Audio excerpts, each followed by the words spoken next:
Welcome to study with बरखा। आज हम देखेंगे कि ऑपरेटिंग सिस्टम में सीपीयू एक प्रोसेस से दूसरी प्रोसेस को जब एग्जीक्यूट करने जाता है तो क्या काम करता है, क्या क्या शेड्यूलिंग पॉलिसीज होती हैं। तो we will see context switching and CPU scheduling. Context switching क्या होता है? When a process switches from one process to another for executing. So, switches the CPU to another process require saving the state of old process and loading the saved state for new process. This task is known as context switch. Context of a process is represented in process control block. It includes the value of the CPU registers, process state, memory management information. When a context switch occurs, the kernel saves the context of old process in the PCB and load the saved context of the new process to run.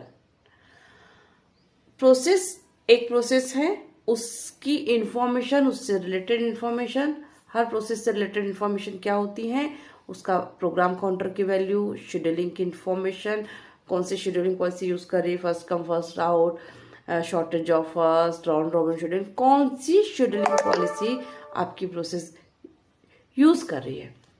Base और limit register की value क्या है, memory में कहाँ से कहाँ तक वो डेटा को एक्सेस कर सकता है, करंटली कौन कौन से रजिस्टर्स हमारी प्रोसेस यूज कर रही है, उसकी वैल्यू क्या है, स्टेट क्या है प्रोसेस की, इनपुट आउटपुट के लिए कौन कौन सी डिवाइस यूज कर रही है प्रोसेस, उनकी स्टेट क्या है, अकाउंटिंग की इंफॉर्मेशन क्या है जो प्रोसेस से रिलेटेड अकाउंटिंग है।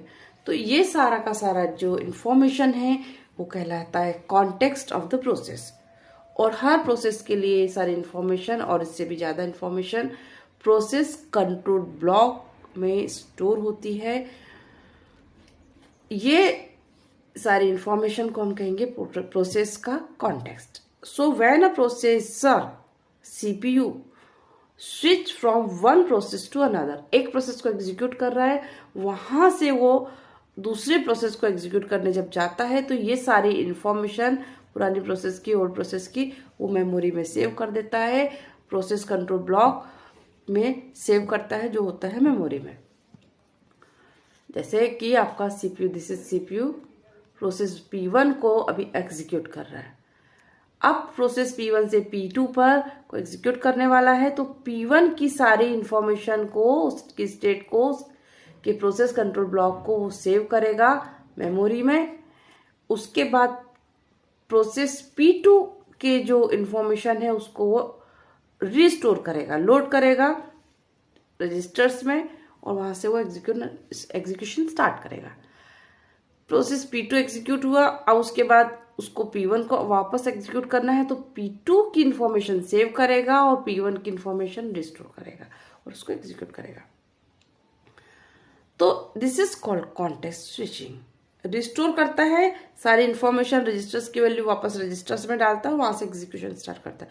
क्योंकि जो सीपीयू है वो डेटा को रजिस्टर से रीड करता है डायरेक्ट, और रजिस्टर से डेटा आता है मेमोरी में, रजिस्टर में डेटा आता है मेमोरी से, मेमोरी से रजिस्टर में, रजिस्टर से डेटा को रीड करता है हमारा सीपीयू और वहीं से एग्जीक्यूशन स्टार्ट करता है।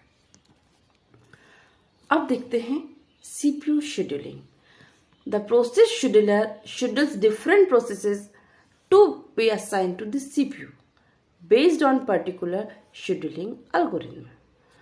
मतलब कई प्रोसेसेस रेडी क्यू में हैं, लेकिन प्रोसेसर किस प्रोसेस को पहले एग्जीक्यूट करे और उसके बाद नेक्स्ट प्रोसेस कौन सी होगी जिसको वो एग्जीक्यूट करेगा। तो इसके लिए अलग अलग शेड्यूलिंग पॉलिसीज बनी है, जहां जो सुटेबल होता है वहां वो वाली पॉलिसी यूज करता है। फर्स्ट कम फर्स्ट आउट, जो प्रोसेस क्यू में पहले आई है पहले उसको सर्विस देता है। शॉर्टेस्ट जॉब नेक्स्ट, इसको हम शॉर्टेस्ट जॉब फर्स्ट भी बोलते हैं, कि जितनी भी प्रोसेस है उसमें से जो सबसे छोटा टाइम पीरियड जिसका है एग्जीक्यूशन का, उसको वो पहले एग्जीक्यूशन एग्जीक्यूट कराता है, उसके बाद नेक्स्ट को जिसका जो छोटा प्रोसेस है, स्मॉल प्रोसेस है, उसको देता है। Next is priority. Highest priority process को पहले एग्जीक्यूशन में लेगा, उसके बाद नेक्स्ट प्रायोरिटी वाले को लेगा। शॉर्टेस्ट रिमेनिंग टाइम, नेक्स्ट ये जो है शॉर्टेस्ट जॉब नेक्स्ट का ही दूसरा रूप है। इसमें ये देखता है कि जो प्रोसेस एग्जीक्यूशन में है उसके बाद अगर कुछ और हायर प्रायोरिटी की प्रोसेस आती है और उसमें उसको एग्जीक्यूट करेगा, लेकिन उसमें ये देखेगा कि अब जो रिमेनिंग प्रोसेस है उसमें से किसका शॉर्टेस्ट टाइम बचा हुआ है एग्जीक्यूशन का, उसको वो पहले लेता है। हम सारी पॉलिसीज को एक एक करके डिटेल में समझेंगे। After that round robin scheduling, मतलब जैसे 10 प्रोसेस है तो पहले 1 फिर 2 फिर 3, मतलब एक पर्टिकुलर, जैसे कि उसने 1 मिली सेकेंड का टाइम साइज चूज किया है प्रोसेसर ने, 1 मिली सेकेंड के लिए P1 प्रोसेस, सेकेंड मिली सेकेंड में P2 को सर्विस देगा, थर्ड में P3 को, एंड इस प्रकार से 10 मिली सेकेंड में वो 10 प्रोसेस को सर्विस दे देगा। जो 11वां मिली सेकेंड है उसमें वापस फर्स्ट प्रोसेस को सर्विस देता है। इस तरह से वो होता है round robin scheduling. And multiple level queue scheduling में कई क्यू रहते हैं और फिर पॉलिसी यूज करके किसको पहले सर्विस देना है वो डिसाइड करता है।